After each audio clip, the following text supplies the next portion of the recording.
Recording like I promised. Good afternoon and welcome. I'm Trudy Murata, a volunteer community ambassador with AARP Virginia. And from our earliest beginnings, AARP has championed lifelong learning. That's why AARP Virginia is thrilled to bring you our third year of Tuesday Explorers, a lifelong learning program offered every Tuesday from January through the end of April at 3 o'clock East Coast time for our curious explorers. For more than 60 years, AARP has been a wise friend and a fierce defender, helping individuals ensure that their money, health, and happiness live as long as they do. AARP has earned a reputation as a wise friend and fierce defender through trusted information, tools, advocacy designed to protect the health and financial security of older Americans and empower them to choose how they live as they age. And by promising to be this wise friend and fierce defender, AARP is helping people who are 50 plus and their families feel confident, in control, and secure as they age. As this wise friend, AARP helps you protect yourself and your loved ones from frauds and scams through our Fraud Watch network. Get healthy and stay healthy, care for loved ones, make connections, plan a trip, learn new technologies, attend a class, and have fun like what we're doing here today with our Tuesday Explorer program. So I hope you'll continue to take advantage of these opportunities and more. Today we have with us Jim Lewis, who is a native 9th generation Northern Virginia, and he is well known here in our local area for his historical and preservation efforts, including the creation or updating of more than 35 historical markers. Hence, he has been awarded the title of Lord Fairfax, a designation by the Fairfax County Board of Supervisors. In addition, Jim has also compiled and authored several local historical booklets and keeps busy with over 40 speaking and local tour engagements per year. We are thrilled to have him join us today to share one of his popular talks, History's Greatest Hoaxes, Part 2. So let me turn the platform over to Jim. Jim, it's all yours. Okay, thank you, Trudy. Really appreciate it. Anyway, this is part 2 of what we started last week with regarding some of the more infamous hoaxes in history. And before I start, there were a couple questions that came in last week that I'd like to a little bit more fully address. One was my sourcing efforts and where I found my subject matter and researched it. It depends on the subject matter, quite frankly. This type of thing today, it's easily gotten off the internet or historical magazine articles, that type of thing. And obviously, I do a lot of collaboration back and forth to make sure what I'm trying to communicate to everybody is indeed accurate. However, when I really got involved in presenting historical subject matter, I was doing much more serious stuff with the Civil War, World War II, the Cold War, colonial history, etc. And obviously, you could access the internet, and you should, but there's a lot more material available if you dig. And you really find some good golden nuggets by going the route of books, articles, maps, regimental histories, road records, letters, memoirs, etc. And I do it all, particularly with those type of subjects, because again, the gold nuggets are buried typically. So anyway, there was one other question that a gentleman asked, and I had not done any really due diligence on Houdini, which everybody is familiar with. But we have a conceptual idea, and we understand to a degree what he did, what he was, and everything. But the question pertained to him exposing hoax artists or fraudulent efforts and methods.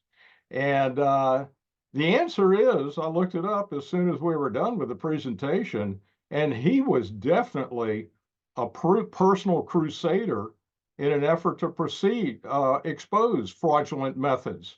He was also the president of the Society of American Magicians, and he was keen to uphold professional standards and expose fraudulent artists. He was also quick to sue anyone who imitated his escape stunts. So I hope that answers that question. Yes, he was extremely active in exposing hoaxers, I guess, even though, magic could be in its own class by itself. So enough of that. We'll start with the second part here. And that is we're going to do a few more of the most successful and outlandish hoaxes throughout history. And once again, as I go through this, please be cognizant of the times in which they were perpetrated. Okay, here's the next one. 1999, along the likes of The Exorcist, 1973, The Shining, 1980, Halloween, 1978. The Blair Witch Project is renowned for as one of the most terrifying motion pictures ever. Not only that, the independent horror film managed to make over 4,000 times its original budget at the box office, or $250 million. You can do the math. Anyway, when initially releasing the film was subject of an ingenious marketing campaign that claimed the footage was real. As the film's release approached, the Sci-Fi Channel aired a mockumentary broadcast entitled The Curse of the Blair Witch, which affirmed the veracity of the legend, delving back into the 17th and 19th or 18th and 19th centuries. The three primary characters were listed as, quote, missing, presumed dead. A website supported the legend with false police reports, staged newsreel style interviews, of course, it's lost documentary footage that nobody can question, and fielded questions about the missing students. By August, the website had received 160 million hits. Obviously, the creative hoax paid off as crowds flocked to the cinemas. Okay, next, 1835. One night, the famous astronomer of the day, Sir John Herschel, was observing the moon when he found evidence of life forms, including mythical creatures such as unicorns, two-legged beavers, and furry winged humanoids resembling bats. He also saw trees, rivers, and lush vegetation, all made possible by, quote, an immense telescope of an entirely new principle. So that's what he was relying on. August 25th, The Sun, which was a New York penny press newspaper at the time, published the first of a series of 6 articles about the supposed discovery of life and even civilization on the moon. Its author was ostensibly a Dr. Andrew Grant, a colleague of Herschel's. However, Dr. Grant and the articles were all made up. Readers were completely taken in by the story, including a committee of Yale University scientists who traveled to New York searching for more information. 1840, September 16th, Richard Adams Locke, a reporter working for the Sun, finally admitted to being the author. Besides trying to increase sales for the newspaper, he wanted to poke fun at earlier serious speculation about extraterrestrial life. Even though most finally realized that it was a hoax, sales soared as readers were amused and continued to buy the paper anyways. I guess some of these things work out. Okay, you've all probably heard about something like this in the past? It's the Hitler Diaries. 1983, Stern magazine. And that is the Life magazine equivalent in Germany, held a press conference to make a sensational announcement that their star reporter, Gerd Heidemann, had gained possession of Adolf Hitler's personal diaries, of course, of which there was no previous record. The 60 handwritten journals were filled with wartime thoughts by the Fuhrer himself, including reflections on his flatulence, bad breath, girlfriend Eva Braun's false pregnancy in 1940, and the shocking revelation that he was unaware of the fate of German Jewry. Most importantly, this material would require a major rewriting of Hitler's bio and a history of the Third Reich. Stern paid nearly 10 million Deutschmark for the scoop and sold serialization rights to other news outlets, but within 2 weeks, the forgery was exposed. The entries were riddled with historical inaccuracies, the bindings aged with tea, the modern paper and ink hadn't been available during the war, and Hitler's signature. Check this out. That's the real deal. That's this guy right here who is the perpetrator. That's the signature and the difference. And of course, here you go. This is Gothic print initials. It should be AH Gothically, but if you read this, it's FH, and that's on the book. So, need I say, sloppily done. The diaries were the creation of German painter and prolific forger, and posing as an antiques dealer named Herr Fischer. This fellow right here, Konrad Koju, claimed they had been salvaged from a plane crash at the end of the war. The experts brought in to validate included the British historian Hugh Roper. And they weren't given all the facts, though, and too readily believed Conrad's claims. Everybody was red-faced, to say the least. Basically, Conrad had copied the contents from a range of books, newspapers, and magazines covering Hitler's life, primarily a 2-volume work by historian Max Damaris entitled, quote, Hitler, Speeches and Proclamations, 1942-1945, unquote, which offered Hitler's day-to-day activities. Many of its entries were lists of Nazi party promotions and official engagements. When desired, Conrad also, quote, created, unquote, some personal information too. So, as you can see on the left, this guy didn't seem to mind that he was eventually uncovered.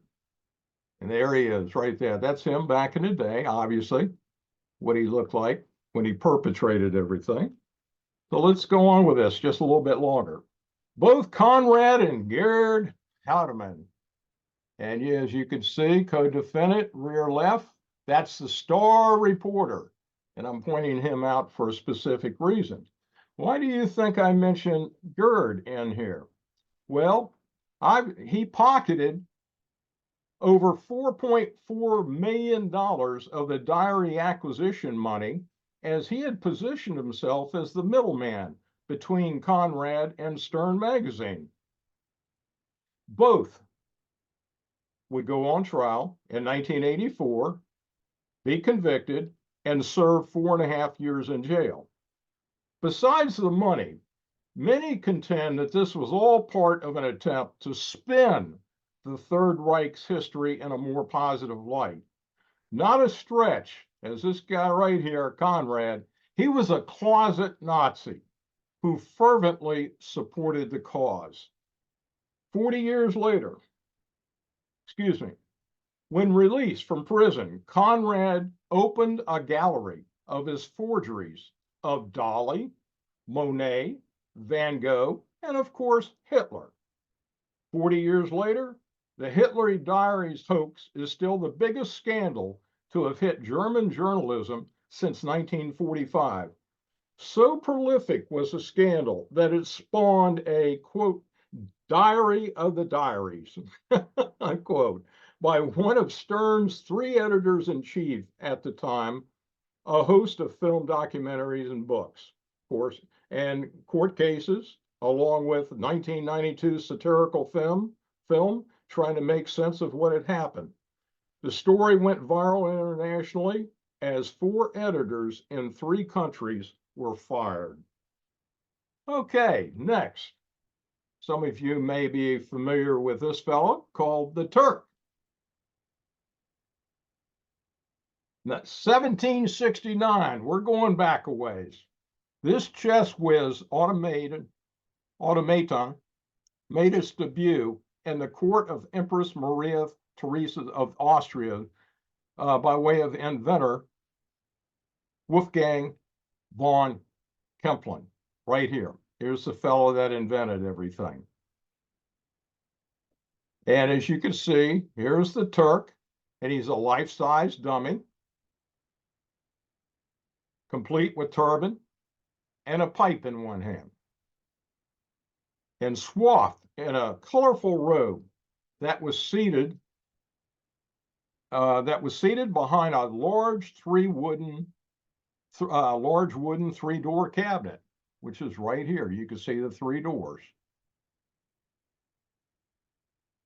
One cabinet was filled with a vast array of cogs and cranks. This cabinet here, all non-functioning. This is designed to impress you, though. The other 2 cabinets, these 2 right here, contained a red cushion and some removable parts, along with a sliding seat, which is this red cushion, if you will. That's the seat that moved back and forth.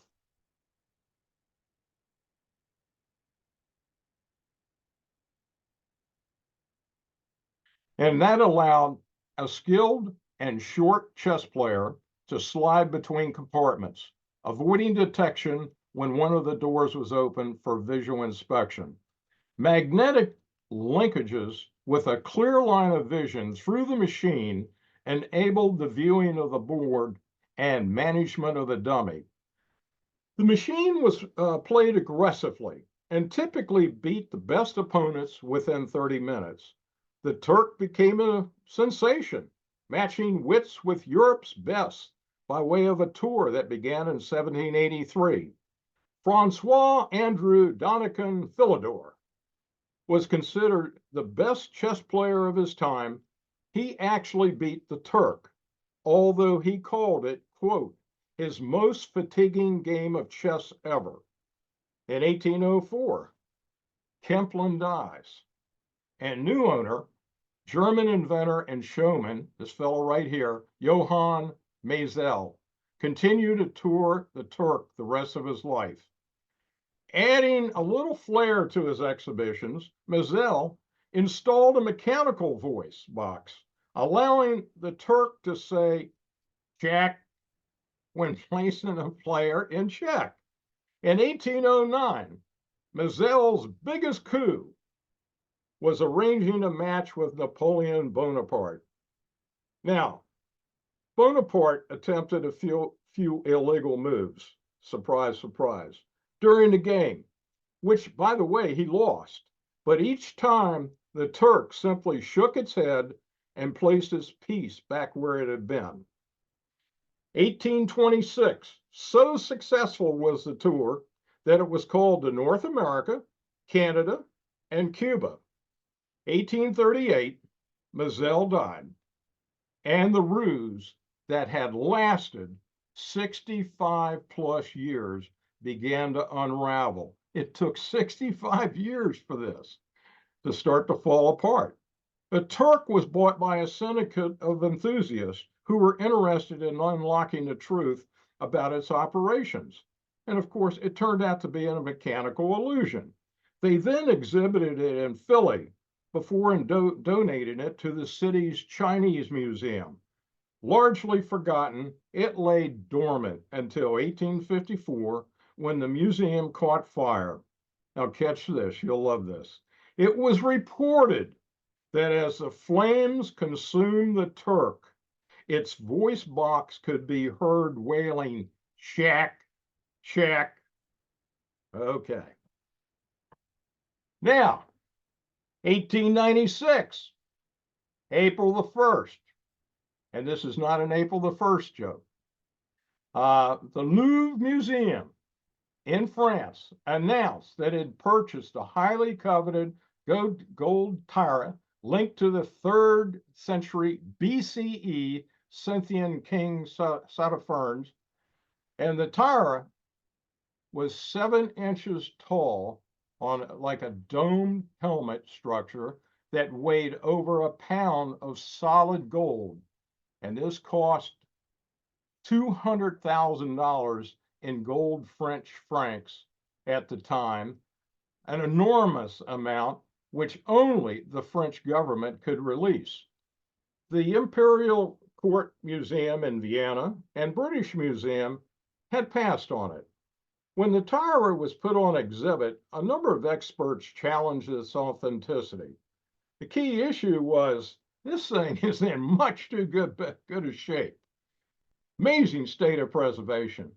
Of course, at that point, the Louvre had already bought it. They were already peddling it as an exhibit. They went into defense mode, even preparing a magnificent book on the treasure, sparking a 6-year battle with the Parisian press. Eventually, the editor of the newspaper convinced the Louvre to perform a thorough investigation. Not too long afterwards, in 1903, that newspaper published a letter by a Russian jeweler who said he had witnessed a friend, this guy right here, Israel Rushmoskovsky, making the tiara. He was from a small town near Odessa, believe it or not, Ukraine, and was brought to Paris. When questioned, he claimed a Russian dealer had tricked him into making a phony crown by telling him that it was a gift for an archaeologist friend, and gave him books showing Greco-Scythian artifacts on which to base his work. He described how he made it by soldering the whole thing in 3 parts. When he was given a sheet of gold and asked to prove his skill, he did. An item the Louvre had amazingly missed were the indentations on the side of the tiara that were made by a common ball peen hammer. In 1954, the Louvre still owned this tiara and included it in their, quote, salon of fakes, basically a hall of shame, along with 8 fake Mona Lisas.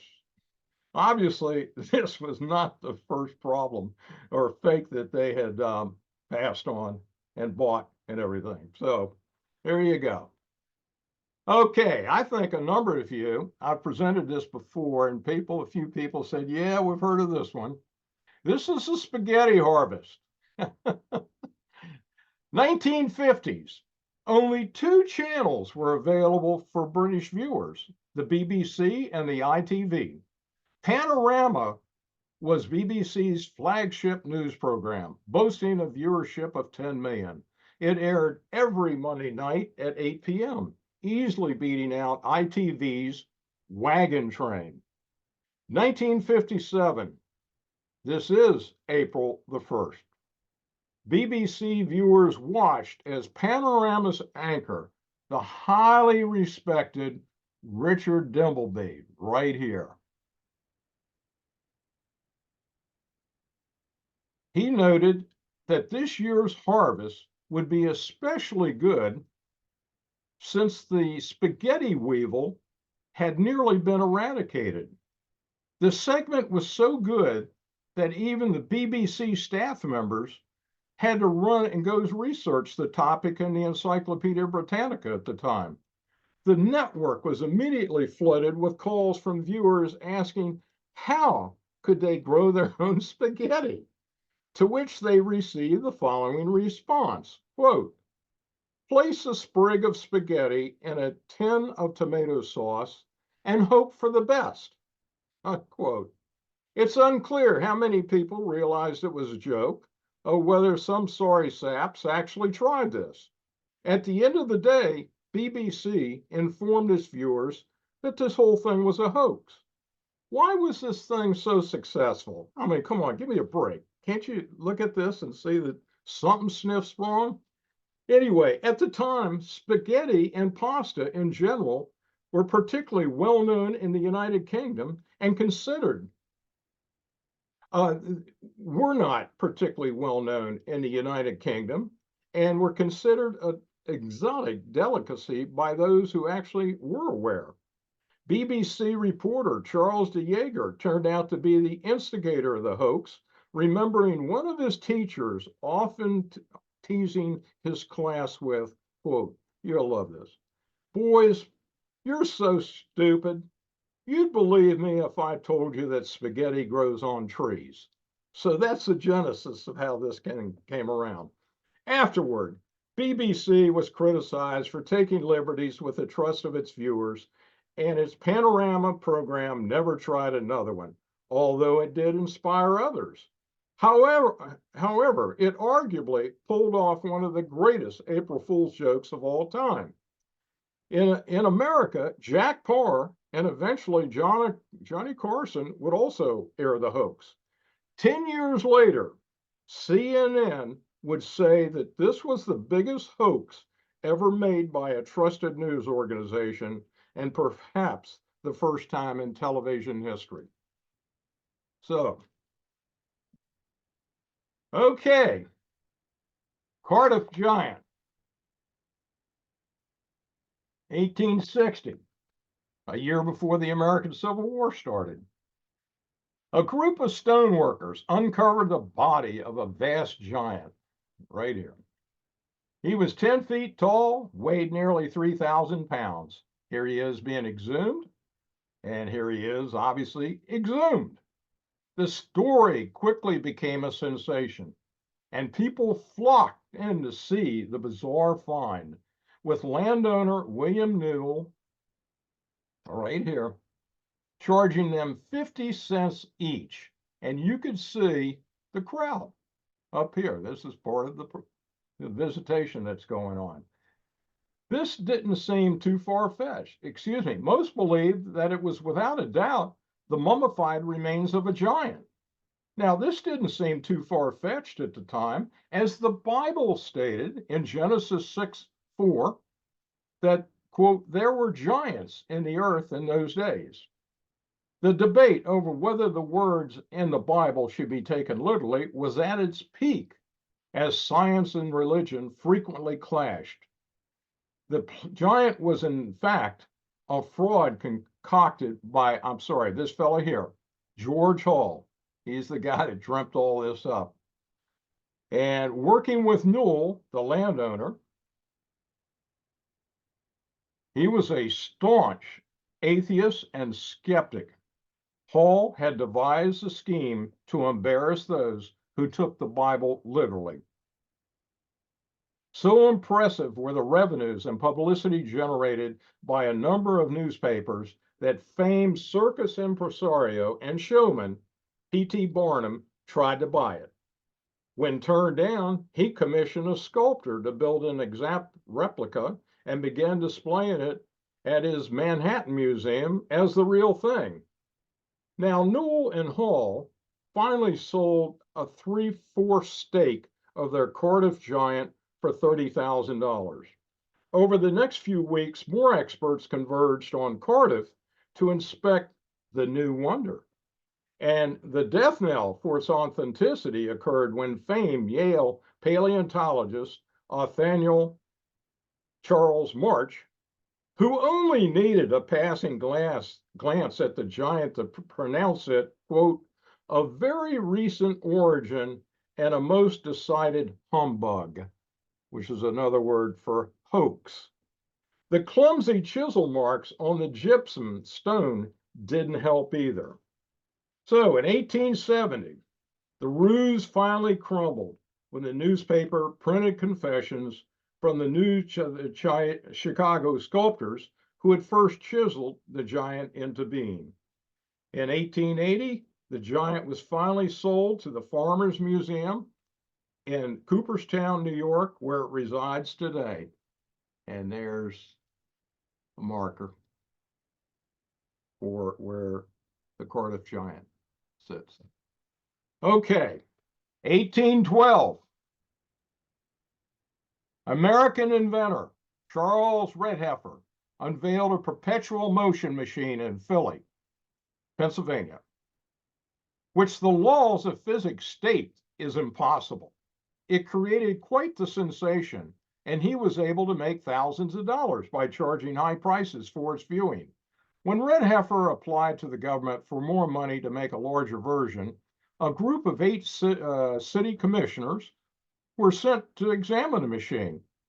One of the inspectors noticed something odd about the gears. As the machine itself was said to be powering a separate device through a series of gears and weights, its cogs were worn on the wrong side. It was suggested that the device was in fact powering the machine. To validate his suspicions, a local engineer was hired to build a similar machine, using a hidden clockwork motor as a power source.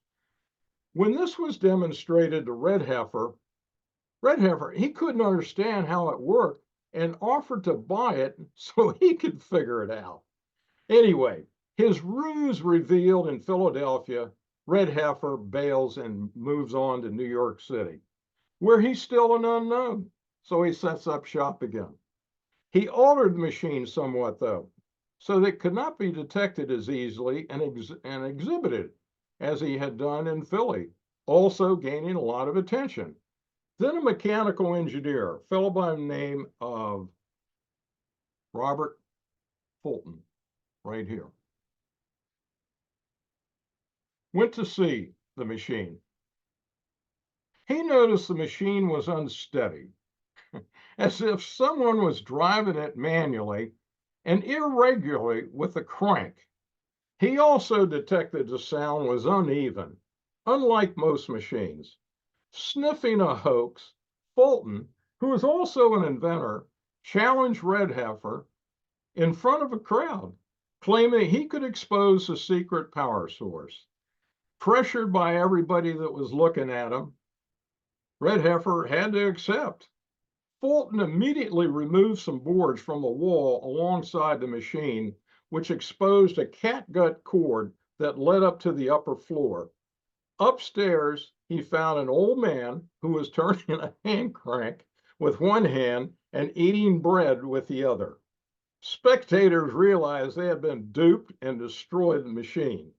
Redheffer fled the city, and his ultimate fate remains a mystery. Now, catch this.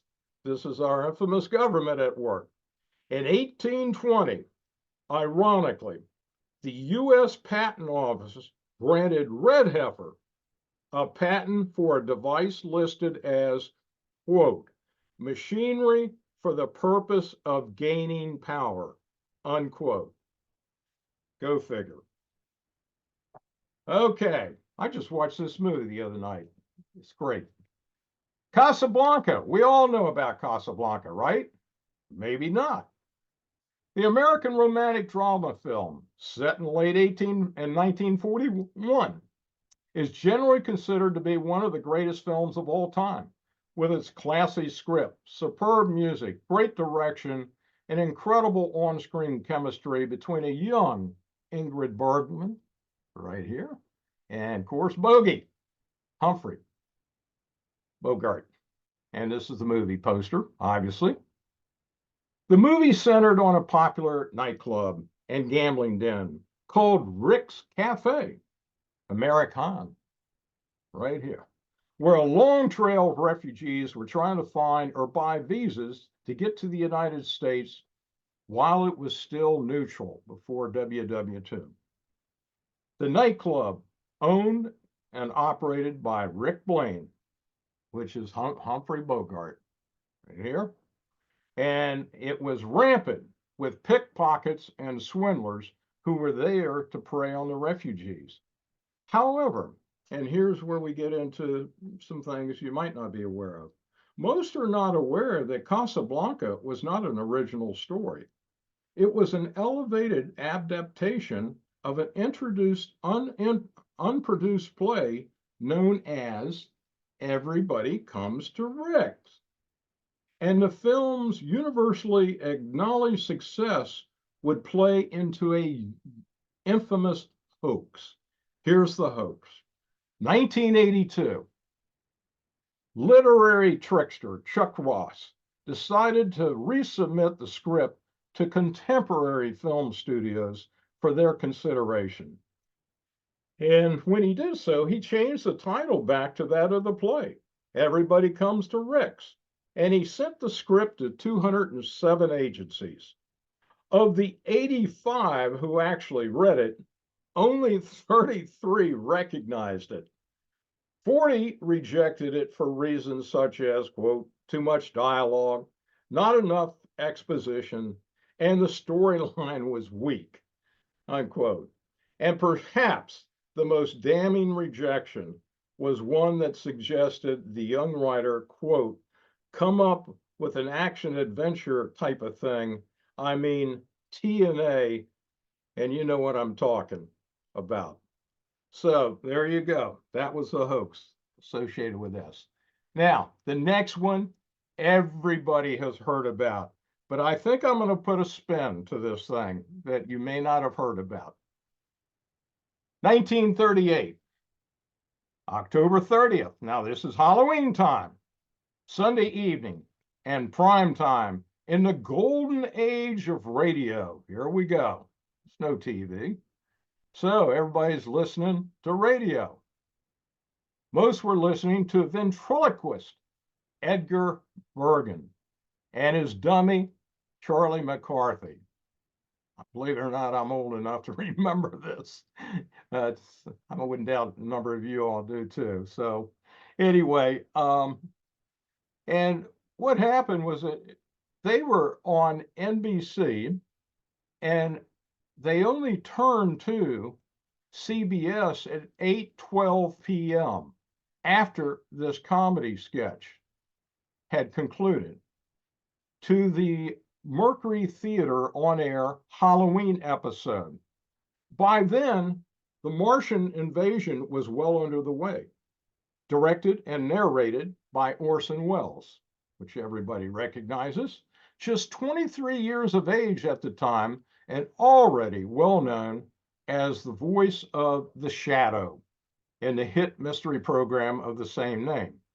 Millions would actually anxiously listen to a cleverly devised live broadcast of an adaptation of H.G. Wells' 40-year-old famous novel, The War of the World, complete with sophisticated sound effects and actors vividly portraying terrified announcers, some of which had studied the Hindenburg disaster recordings a year earlier. It also included astronomers, state militia officials, and even incorporating the Secretary of the Interior, who also sounded like FDR, by the way, and that was Wells' little thing, in trying to reassure a panicked nation.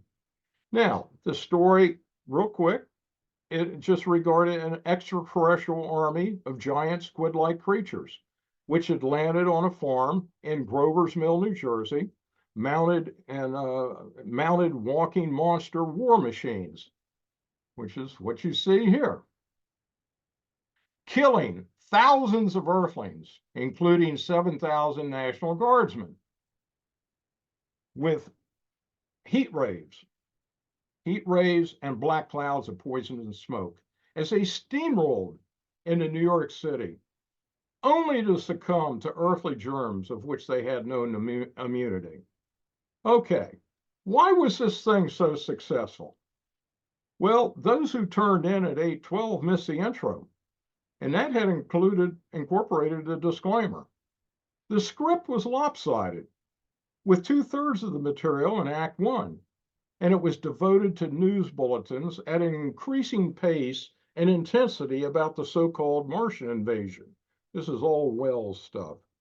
Back then, audiences were used to station breaks every 1/2 hour for station identification, announcements, etc. Without a break, the audience was more convinced everything was real. Now, the second act was a series of monologues and dramatic scenes to recount the wanderings of a lone survivor. Guess who that was? Well, of course, played by Wells. The format was unmistakably a show, not a newscast, featuring music by Ramon Raquel and his orchestra from a local hotel ballroom. Actual broadcast time from landing to the fall of New York City was in its entirety approximately 40 minutes. During that time, men traveled long distances, large bodies of troops were mobilized, cabinet meetings were held, savage battles were fought on land and in the air, and millions of people accepted it emotionally, if not logically. Okay, a little continuation here. As many would later note, it only took the Martians 40 minutes to conquer Earth. Ironically, this program really wasn't a hoax sprung on an unsuspecting audience. Rather, it was a regularly scheduled show, an announced episode of the Mercury Theater on the air radio program. Now, everybody knew that that program was dedicated to presenting dramatizations of literary works. In addition, there were 4 disclaimers: the intro, and approximately 40 and 55 minutes into it, and at the end. The real hoaxers, and here's the twist I'm going to lay on you. Within 3 weeks, the newspapers from coast to coast had published 12,500 articles about the panic broadcast and its impact. Hitler even referred to it in his November 8th speech, basically stating this is evidence of Americans' decadence. Many sensationalized panic with reports of suicide attempts, heart attacks, etc., unknown to most. And here's the catch. The newspapers had an ulterior motive to pump this thing out of sight and discredit an up-and-coming adversarial medium in news and advertising known as radio.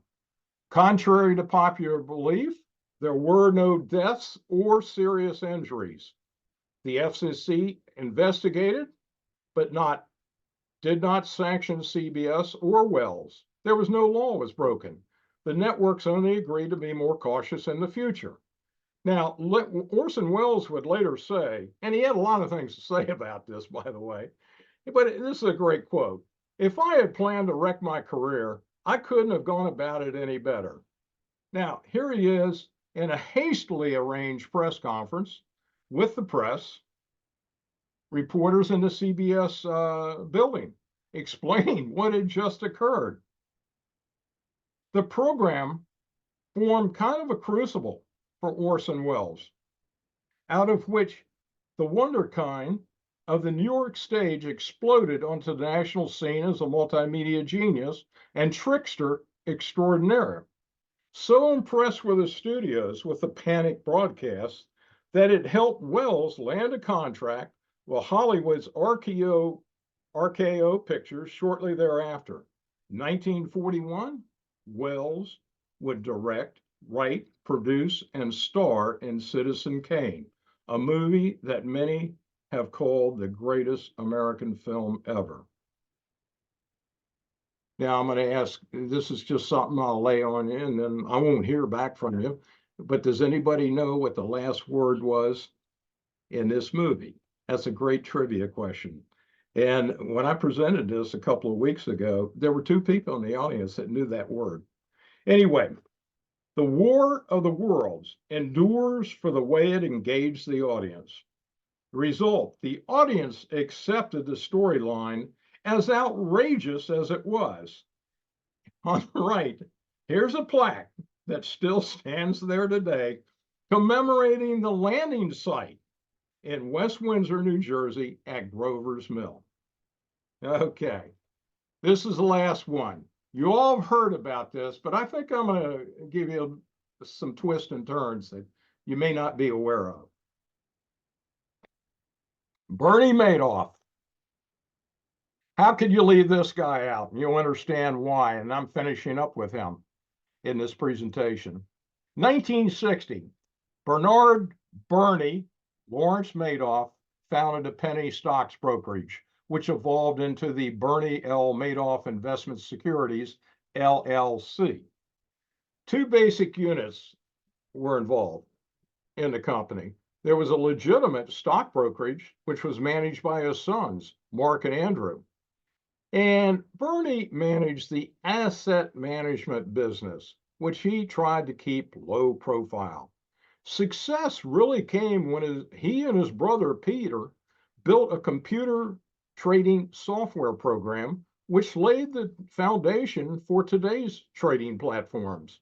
Schwab, all of them. He and four other Wall Street mainstays processed 1/2 of New York Exchange order flow. That's how big this thing got. The computer software was eventually adopted by NASDAQ, which he parlayed into becoming chairman of their board for 3 years from 1990 to 1992. All of his asset management monies were deposited into one bank. At that time, it was Chase Manhattan Bank. Now we know as J.P. Morgan. Madoff was a master marketeer who built a reputation as a wealth manager for a highly exclusive clientele. And typically, you only got in by word of mouth referral. I had a couple buddies offline that were involved in this, and it was amazing to go through this with them. But anyway, and they bragged about it, that, you know, we're into Madoff. And that was a big deal for them. It was a real pride thing. Anyway, investors believed they had entered the inner sanctum of a money-making genius. Many were reluctant to remove their monies for fear of not being able to get back in. His pitch: purchase blue chip stocks, which, you know, in itself sounds safe, and taking options contracts on them. He returned more than 10%, but not much more than that, 10, 15% for decades, regardless of the stock market's performance. He outfoxed regulators, weathered economic storms in the 1990s, and even the September 11, 2001 terrorist attacks in New York and Washington. He was eventually brought down by a black swan event, which in essence is a perfect storm. The financial crisis of 2008, when the banks had made reckless bets on mortgage-backed securities and investors scrambled to pull money out of the stock market. November 2008, at that time, when everything broke, he reported a 5.6 year-to-date return, positive, while the S&P at the same time had dropped 39%. On December 10th, he informed his sons that his piece of the firm was, quote, just one big lie. His sons never knew this was going on. The next day, his sons turned him into the authorities. May 12, 2009, he pled guilty to 11 felonies without a plea bargain.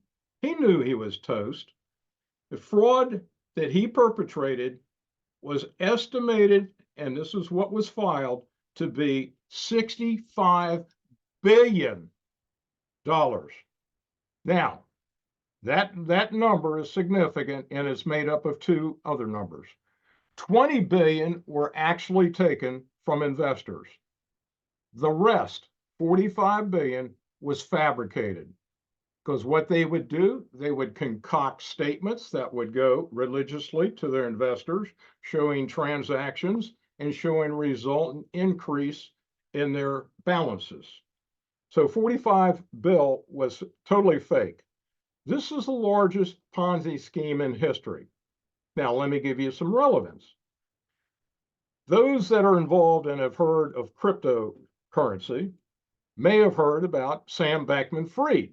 This is very recent. And what's going on with his FTX program.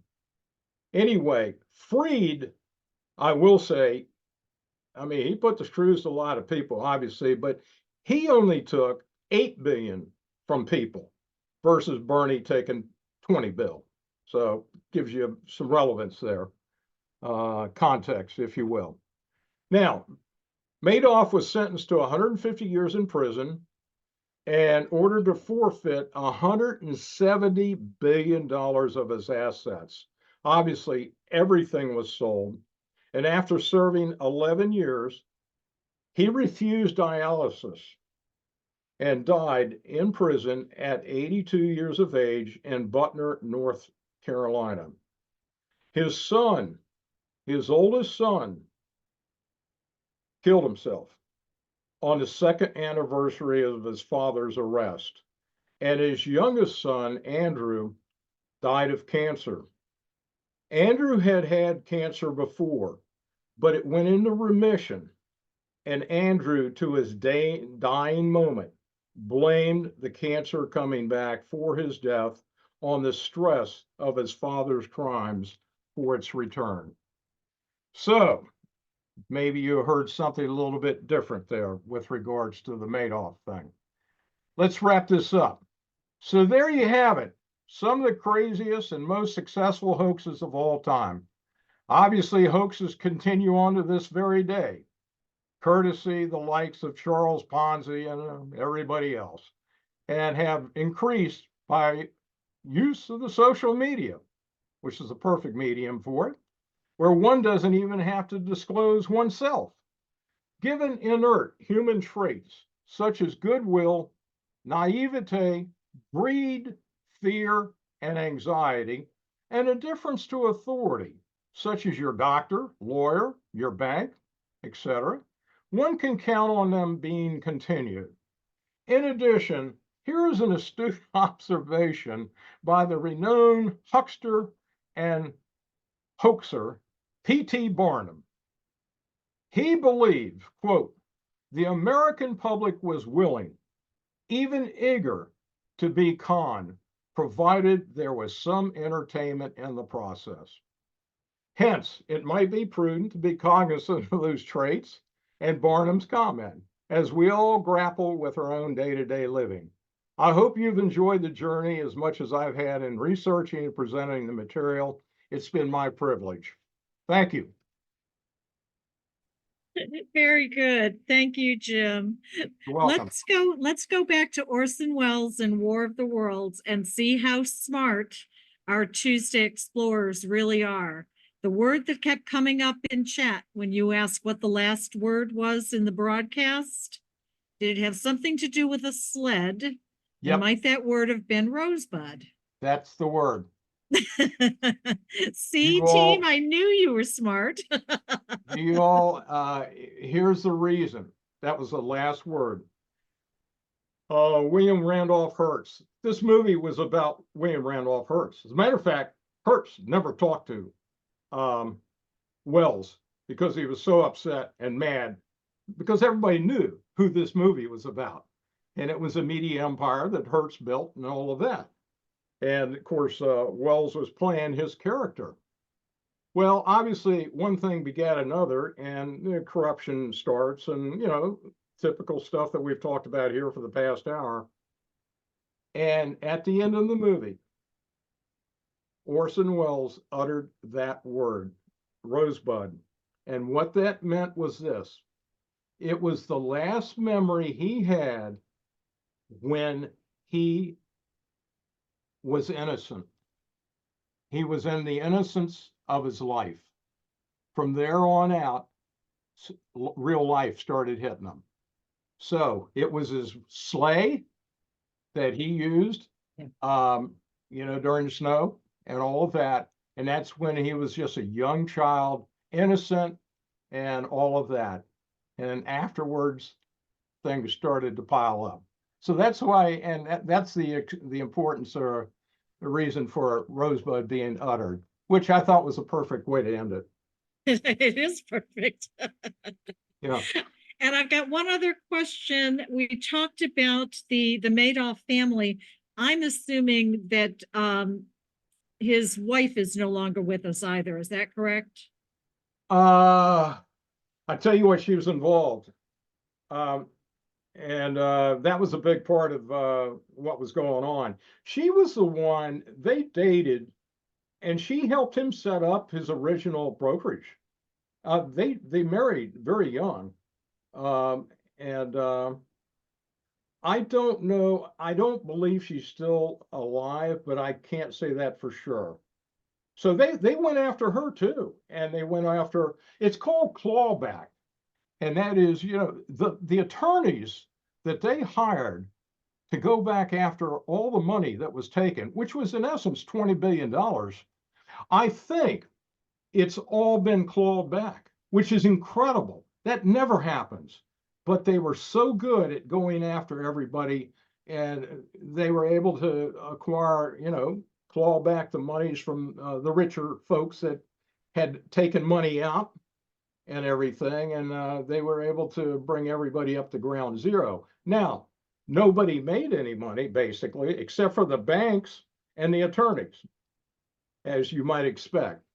But the investors got their original monies back, but they didn't get the interest-bearing proceeds, if you will. I've gotten two notes in chat, and one is that Mrs. Madoff passed away in 2021. Okay. And the other is apparently Netflix has a good documentary on the entire Madoff situation as well. Okay. And I would be remiss, as long as we're talking about hoaxes, if I didn't put in a plug for AARP's Fraud Watch Network. I'm staying out of this. So I'm just going to say AARP has got a wonderful podcast available wherever you download your podcasts from, called The Perfect Scam. And that is part of our Fraud Watch Network. And if you go to aarp.org/fraud watch network, there is lots of information there that will keep you safe from fraud, scams, and hoaxes. Jim, got one more question for you, and I think you can answer this better than I can. What other subjects do you speak on, Jim? What other what? What other subjects do you speak on, is a question from the audience. Oh, boy. As I mentioned right up front, I do colonial history, a lot of Civil War stuff. World War II, I'm really into. As a matter of fact, we've already booked, as of last week, I will be speaking June 6th next year for AARP on D-Day +1 through the Battle of the Bulge.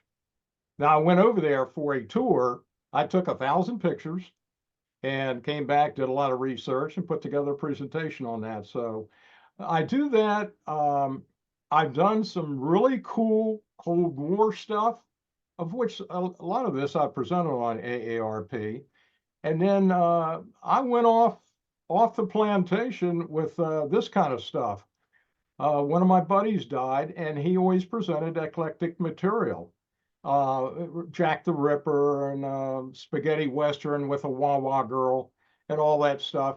And he passed away with cancer. So I told his wife that I was going to put together a presentation that and honor him with it, and just let everybody know about the guy. His name was Jim Dunphy, and a very well-known speaker. And when I did that, the presentation was called Drop Dead Gorgeous. which I have given with AARP, and I think the receptivity of that was very, very good. So if you would like to hear that again sometime, I'll be happy to do it.